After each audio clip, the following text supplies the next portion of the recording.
عبداللہ ابن یوسف نے ہم سے بیان کیا کہ وہ کہتے ہیں کہ ہمیں مالک ابن انس نے ابن شہاب سے خبر دی، وہ سالم بن عبداللہ سے نقل کرتے ہیں،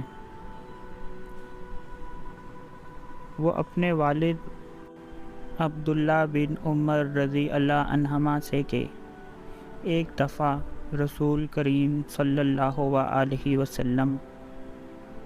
ایک انصاری شخص کے پاس سے گزرے اس حال میں کہ وہ اپنے ایک بھائی سے کہہ رہے تھے کہ تم اتنی شرم کیوں کرتے ہو؟